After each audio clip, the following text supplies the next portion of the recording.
Médico para Todos, Agosto Dourado, um mês que a gente utiliza para expandir a consciência do mundo todo sobre a importância do aleitamento materno. Existem dados objetivos do Ministério da Saúde mostrando que cerca de 38,6%, ou seja, nem 40% de todos os bebês aqui do Brasil recebem aleitamento materno exclusivo até o 6º mês. Bem diferente do que a Organização Mundial de Saúde preconiza. Para a gente falar sobre isso, com muita honra, eu estou recebendo aqui a doutora Ana Escobar, pediatra. A honra é minha de estar aqui.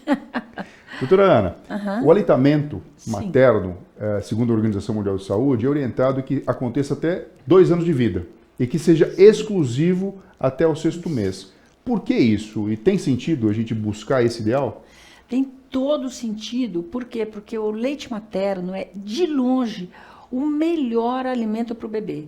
Então, o leite materno, a gente sabe, tem substâncias únicas e nutrientes únicos que promovem o melhor crescimento, desenvolvimento e, inclusive, o desenvolvimento neurológico do bebê, né? O leite materno favorece todas as conexões neuronais, as sinapses, a mielinização dos neurônios, que você entende disso muito bem, né? Que tem DHA, tem ARA, que são substâncias e nutrientes específicos, né? Que vão, como a gente diz, os pediatras, encapar os neurônios.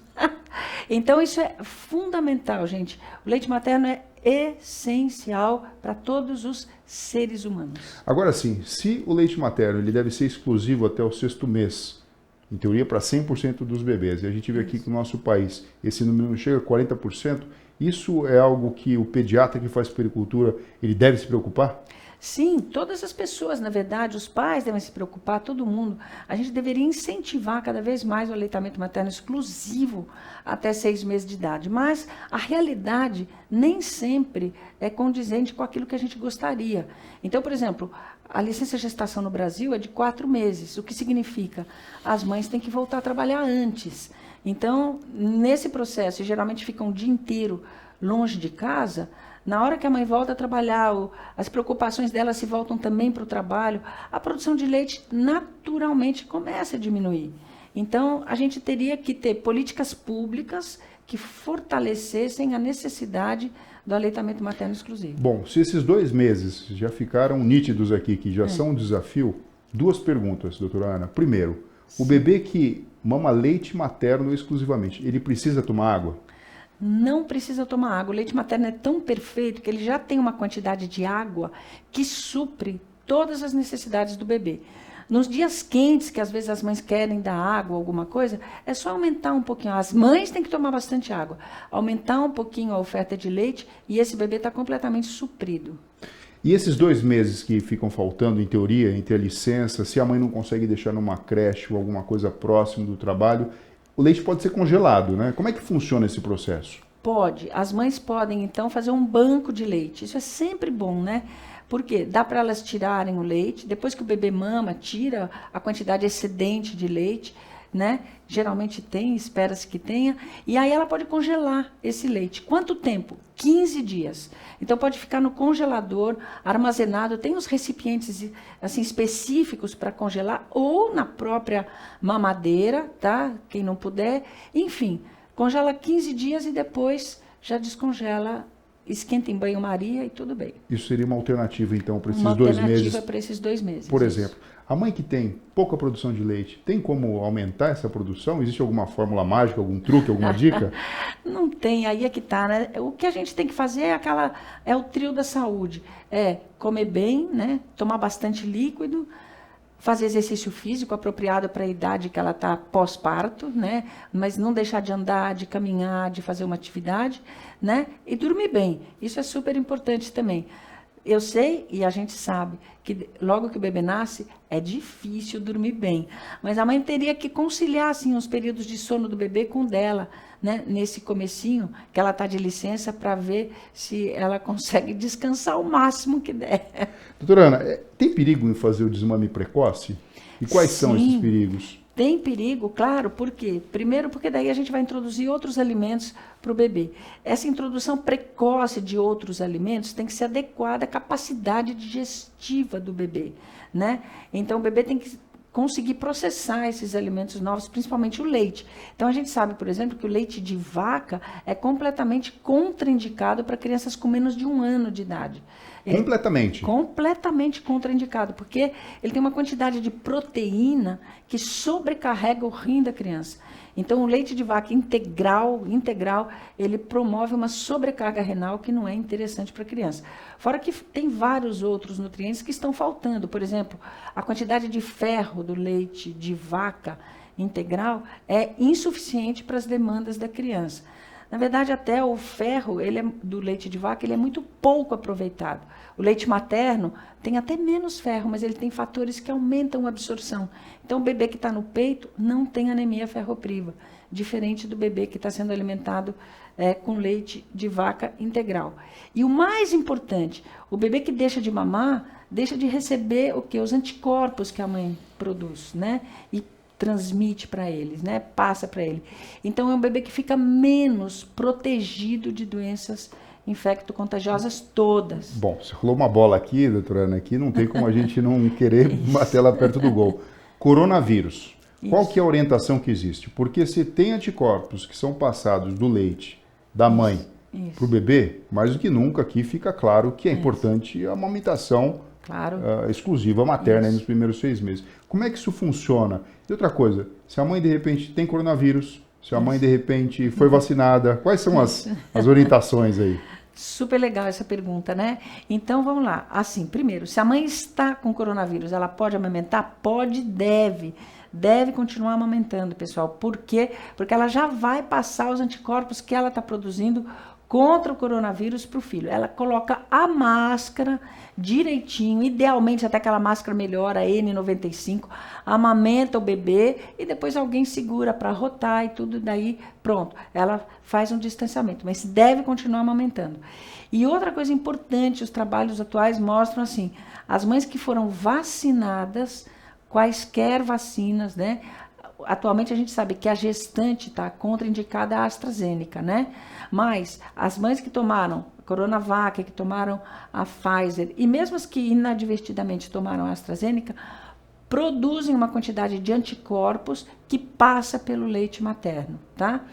E aí, por exemplo, a gente tem aquela situação, já passou o puerpério, os 45 dias pós-parto, aí aquela lactante ela está amamentando, ela pode receber qualquer vacina, aí pode receber inclusive a AstraZeneca, 45 dias pós-parto.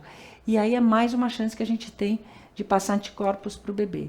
Então, as lactantes devem sim ser vacinadas, porque passa anticorpo contra o coronavírus para o bebê. Legal. Tem que ser vacinada e tem que amamentar. E se tiver coronavírus, só se for uma forma muito grave, né? É isso. Mas aí. Se não for, precisa continuar, na verdade, amamentando. Porque isso. ajuda. Ajuda muito, ajuda o bebê, né? Tá? Agora sim, nessa época que a gente tem de um mundo moderno, tanta gente querendo fazer 1000 coisas ao mesmo tempo, e tem um freio natural que é esse, né? Ou seja, não adianta a gente querer inventar a roda. A gente não nasce feito. Isso. E o aleitamento materno faz parte desses processos de desenvolvimento. Existe um dado importante que a gente comentou aqui um pouquinho antes da gente começar esse nosso bate-papo, que é até a existência de stem cells, que são células-tronco, que são liberadas pelo leite materno para o bebê. Eu queria que você falasse um pouquinho sobre isso, porque assim, a gente tem que ampliar um pouco a consciência, né? Além de ser fonte de recurso energético e de desenvolvimento para o bebê, e essa parte imunológica mais do que nunca, tem coisas aí que a ciência tem descoberto que trazem para a gente informações importantíssimas. Fala um pouquinho para a gente sobre isso, doutora Ana. Isso é espetacular. Isso só o leite materno tem um conhecimento relativamente novo, né? Então a gente sabe, pessoal, que além disso tudo, da defesa, dos anticorpos e da nutrição absolutamente adequada para o bebê, o leite materno tem essas células-tronco, são stem cells. O que faz isso? Então, essas celulinhas são células, elas conseguem vencer a barreira gástrica do bebê e entram na circulação. O que essas células fazem? Então, se essa celulinha, uma delas, se estabelece lá no cérebro, ela vai regenerar e vai virar um neurônio. Se outra celulinha vai no fígado, vira uma célula do fígado, que é o hepatócito, vira uma célula do intestino, vira osso. Então, é como se o bebê, né, assim que nasce, recebesse um plus de células a mais em cada órgão.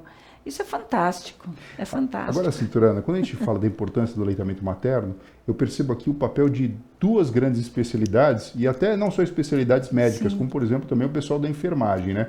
Porque imagina o seguinte, aquela mãe de primeira viagem, que de repente não sabe direito como preparar o peito, ou de repente tem fissura, tem alguma dúvida em relação a como lidar com o fato de empedrar, né, assim que é dito. É isso mesmo. Como é que funciona esse relacionamento entre o ginecologista obstetra, a enfermeira que ajuda nesse processo de amamentação e o pediatra? Como é que esse time acaba funcionando, principalmente no sistema público, quando a criança vai ter seu retorno de puericultura e não vai ser sempre casado com o retorno da mãe em relação aos cuidados obstétricos? Nossa, realmente é um time que está trabalhando junto, né?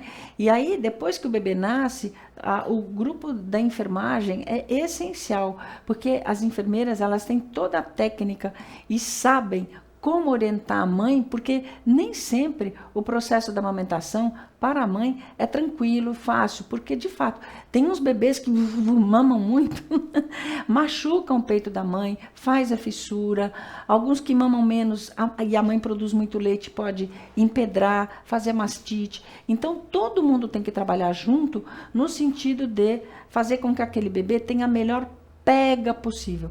Qual é o segredo da amamentação? É a gente garantir uma pega legal. O que é a pega legal? É o bebê que está abocanhando ali a região da areola. Ele faz aquela boca de peixinho. Ele não abocanha só o mamilo, que isso machuca e faz fissura. Ele abocanha a areola. O narizinho dele fica livre. E a barriguinha do bebê está encostada na barriguinha da mãe. Então, se a gente tem essa pega adequada, a chance da gente ter qualquer uma dessas complicações é muito menor. Então, o profissional que está perto, no caso, a enfermeira, o pediatra ou até o gineco, tem que orientar a pega adequada do bebê. Esse é o grande segredo para a amamentação correr bem. E agora uma curiosidade final. A gente ouve aquele termo, principalmente porque a gente teve escravidão no Brasil, enfim, os termos ficam, né? A ama de leite. É possível uma mulher amamentar outro bebê? Porque a gente sabe que se uma mulher for submetida a um estímulo frequente de sucção, ela pode começar, na verdade, a desenvolver lactação. Essa é a pergunta número 1. E junto com ela, banco de leite, como é que funciona isso? Isso é uma realidade no nosso país? É uma realidade e a gente tem que, né, assim, estimular aquelas mães que estão produzindo uma quantidade muito grande de leite, doarem o leite materno. Então, existem vários bancos de leite, elas podem doar o seu leite materno. Claro que tem todo um screening para ver se não tem nenhuma situação que impeça, né, a doação. Mesmo assim, esse leite materno pode ser pasteurizado sem que ele perca as suas propriedades e pode ajudar uma criança que precisa receber o leite materno e não tem condições de, né? Isso é fantástico. E a ama de leite? E a ama de leite? A ama de leite é aquela que vem, que tinha muito antigamente, né? Então, é assim, aquele leite daquela mulher, ele tem que ser um leite saudável. Então, ela não pode ter, por exemplo, HIV, alguma doença que contraindique a amamentação, né? São pouquíssimas. Então, se aquele leite está saudável, está tudo certo. Pode ir lá e todos os bebês podem mamar. É muito bom. É muito bom, né? Professora, me permita chamar assim pelo menos uma vez durante essa nossa conversa. Eu tive a honra de ter minha formação, a sua participação e a assinatura sua ali na minha graduação, onde eu aprendi pediatria na Faculdade de Medicina da USP. Muito obrigado. A honra é toda minha. Pelo seu tempo e por essas informações tão preciosas que eu peço que vocês, na verdade, curtam aqui, deixem seus comentários, suas dúvidas e, principalmente, compartilhe isso com todo mundo, porque a amamentação exclusiva até o 6º mês é fundamental e até o 2º ano faz parte do desenvolvimento natural de todo ser humano. E quem quiser mais que 2 anos, segue dando peito que está tudo bem. É isso aí. Muito obrigado, doutora Ana. Obrigada.